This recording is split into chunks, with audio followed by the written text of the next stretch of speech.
The deep neck flexor muscles are really important postural muscles for the neck. We work them at different levels depending on the activity. Most of the time, we just actually need to activate these muscles to stop our chin from poking out and putting too much weight on the joints in the middle of our neck. So, to activate them, all we'd like to see is that the chin tucks in without these big superficial muscles that I'm pointing at right now working. So, in a lying position with the head supported on the pillow or against a wall, all you do is palpate the neck, tuck the chin. If you feel absolutely nothing under your hand, you've done it correctly, because the superficial muscles didn't activate, but something tucked your chin, so therefore it had to be the deep neck flexors that you can't feel because they're deep. Note that my eyes did stay looking ahead, so it was just a chin tuck or a chin nod, like you're saying yes, okay? It's not looking down to the floor. And that is how you activate the muscles.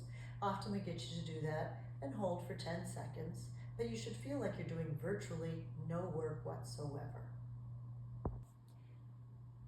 A position that will cause more work and therefore strengthening of the deep neck flexors is an inclined position. I do my tuck and then I lift off the support of the incline and maintain my ears over my shoulders. And then I relax.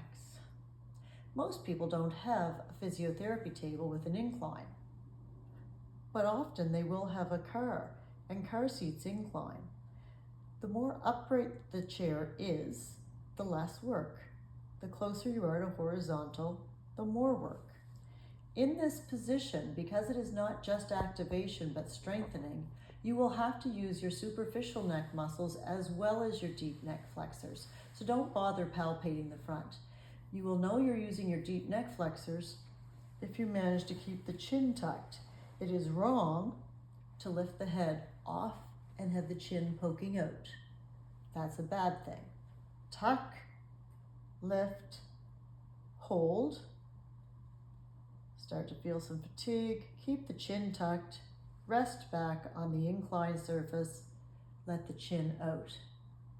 We will eventually want to progress to a 10-second hold, tuck, hold for 10 seconds, and repeat 10 times. But most people will start with a much shorter version, like maybe a 4-second hold, and repeat 4 times. This is very convenient to do in the winter in Canada when you need to warm up your car anyway. For patients who get neck pain when their head is shearing forwards, you can put them in 4-point, and gravity is now causing the head to shear forward. So they will tuck their chin and pull their head back in line. This is going to work both the deep neck flexors by keeping the chin tucked in, and it also works the deep neck extensors to prevent neck flexion. To increase the challenge of this, you can take a piece of resistance band, place it around the head,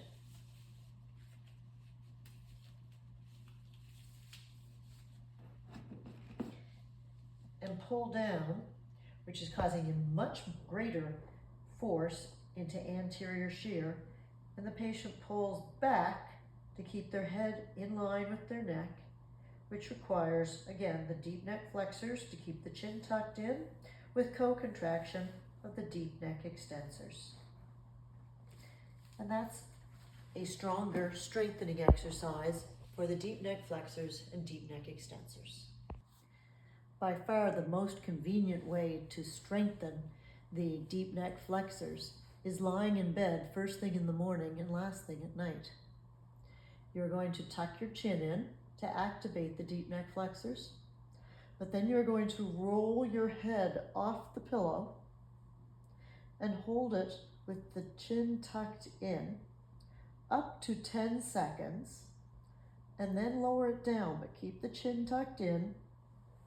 Place it back down on the pillow. Tuck, roll, hold. The whole time I'm thinking about keeping my chin tucked in. up to 10 seconds, but if I start to shake, you would stop. You would put your head back down, then allow the chin to come out. You're looking to be able to eventually do 10 repetitions, 10-second holds without any shaking. But maybe at the beginning you'd start with a 4-second hold and repeat 4 times, and once that's easy, then you do 5 seconds, 5 repetitions, until you can eventually do the 10 by 10. And that's how you strengthen the deep neck flexor muscles.